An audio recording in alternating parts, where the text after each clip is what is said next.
Bien, ahora vamos a resolver el mismo problema donde nos piden la potencia suministrada por cada fuente, pero usando el método de mallas.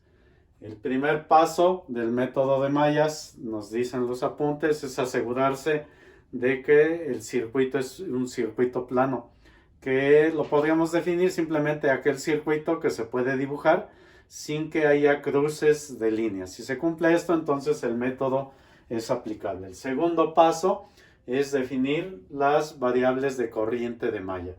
Estas variables de corriente de malla nosotros tenemos libertad para asignar la corriente de cada una de las variables de corriente de malla. Sin embargo, una recomendación es que todas tengan la misma dirección. Esto facilitará el análisis, el planteamiento de las ecuaciones con probabilidades más bajas de tener errores en el planteamiento. Ok, ya definimos las cuatro corrientes de malla, tal como ahí lo presentamos, las corrientes azules. Y una vez que ya tenemos definidas las corrientes de malla, entonces viene la posibilidad de que podamos formar supermallas. Estas supermallas se van a formar cuando existan fuentes de corriente que no estén en la periferia, que no estén en las orillas del circuito. Por ejemplo, esta fuente es una fuente de corriente, pero está en la periferia del circuito. Aquí no vamos a formar ninguna supermalla. Sin embargo, en esta fuente de corriente que no está en la periferia, formamos una supermalla, es decir, una malla que involucra a dos o más mallas. Por lo tanto, aquí la definimos de esta manera, ¿sí? Esa sería nuestra supermalla. Y no formamos supermalla en esta. Una vez que ya tenemos formadas nuestras supermallas, que puede ser una, pueden ser dos, dependiendo de cuántas fuentes de corriente tengamos, incluso algunas supermallas pueden abarcar una, dos o más mallas, ¿sí? Ya cada problema tiene su particularidad. Una vez que ya tenemos formadas las supermallas necesarias, aplicamos ley de voltajes a las supermallas. En este caso solo tenemos una.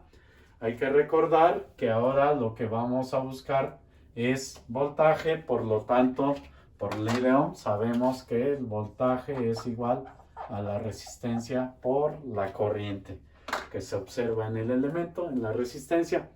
Entonces vamos a empezar en este elemento. Este es mi supermalla. Vamos a aplicar ley de voltajes a todos los elementos.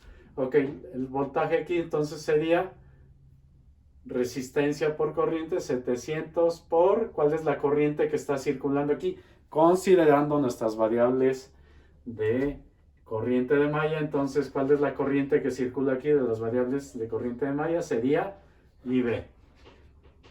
Luego, tenemos el voltaje aquí, sería, bueno, es una fuente de voltaje, ¿de qué valor? 5 y 1, y llega por la terminal positiva. Vamos en la trayectoria en este sentido, entonces llega por la terminal positiva y es positivo. Seguimos nuestra trayectoria y ahora el voltaje en esta resistencia sería la resistencia, que son 1100. ¿Y qué corrientes circulan aquí? Vemos que la corriente que circula es la de ID, pero también la de IC. Entonces consideramos esta, porque aquí estaría, si consideramos esta, sería su polaridad así. Entonces sería ID menos, esta va en sentido contrario, menos IC.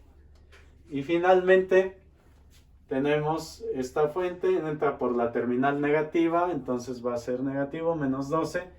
Ya cerramos el lazo y por lo tanto siempre debe ser igual a 0.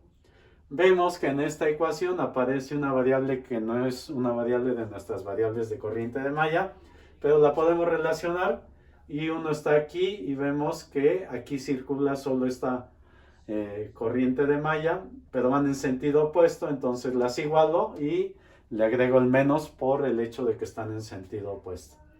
Ahora aplicamos ley de voltajes a la malla A.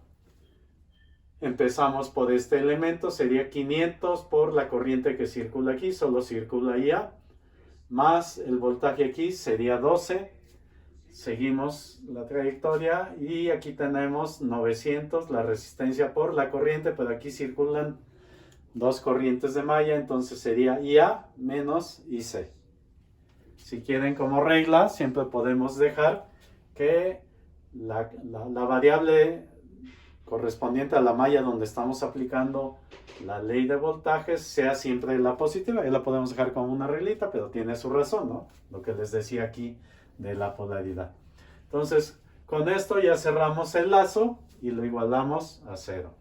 Aquí tenemos 4 variables, 2 ecuaciones. El resto de las otras 2 ecuaciones deben de surgir de las fuentes en este caso, de las fuentes de corriente.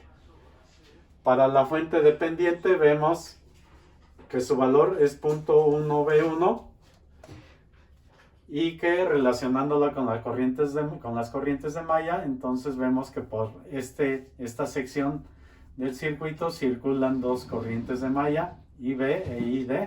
IB es la que coincide en la dirección y están en sentido opuesto, entonces decimos que esta corriente es igual a la resta de estas dos, IB menos ID. Aparece una nueva variable, V1, pero V1 la podemos representar, aquí la tenemos, como 1100, la resistencia por la corriente, y la corriente que circula es ID menos IC. ID porque es la que coincide con la polaridad de V1. Por eso es la positiva e IC es la que no coincide, bueno, sentido opuesto a la polaridad en una resistencia. Y finalmente, para la fuente independiente, vemos que aquí solo circula una sola corriente de malla. Entonces, por supuesto que IC debe ser igual a 0.5 amperes. Ya tenemos nuestro planteamiento de nuestras 4 ecuaciones, sustituyendo V1 aquí e I1 aquí, y simplificando nos quedan estas 4 ecuaciones con 4 incógnitas. Resolviendo, vemos los valores para IA es igual a 0.3129, para IB es 0.0241, para IC 0.5 y para ID 0.4957. Bien, una vez que ya tenemos los valores de nuestras variables de corriente de malla, podemos ahora intentar responder a la pregunta de la potencia suministrada por cada una de las fuentes. Iniciamos por los dos casos más sencillos, que son la potencia de las fuentes de voltaje. Empezamos por esta fuente. ¿Cuál es la potencia? Sabemos que es voltaje por corriente. 12 por ¿qué corriente vamos a usar? Vemos que aquí circulan dos corrientes en esta sección del circuito. Y como la pregunta es potencia suministrada, estaríamos considerando positiva aquella que vaya de menos a más. ¿Sí? En este caso es IB menos IA. Esto nos da un valor de menos 3.465 watts. Ahora procedemos con la fuente de voltaje de 5 y 1.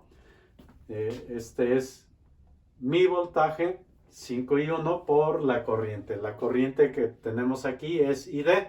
Sin embargo, va de más a menos y la pregunta es potencia suministrada, que debería ser de menos a más. Por eso le agregamos este menos y vemos que la respuesta es 0.0595. Bien, ahora procedemos a tratar de encontrar la potencia en las dos fuentes de corriente. Sin embargo, aquí tenemos un problema. No conocemos los voltajes en estas fuentes. Por lo tanto, primero vamos a encontrar los voltajes. En este sentido, vamos a definir una variable de voltaje. Hacemos que vaya de menos a más la corriente, esta polaridad. Así la definimos y aplicamos ley de voltajes a la malla B. Entonces podemos empezar aquí, menos 12 más 700 por la corriente que circula, sería IB.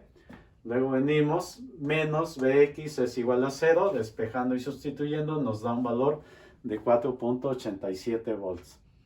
Ahora definimos esta variable de voltaje en esta fuente. De igual manera hacemos que coincida que la corriente va de menos a más y aplicamos ley de voltajes. Entonces empezamos aquí, menos BY más 900, que multiplica la corriente. Circulan dos corrientes aquí, sería IC menos IA, recordando la regla que habíamos dicho que sería positiva, aquella variable correspondiente a la malla donde estamos aplicando la ley de voltajes.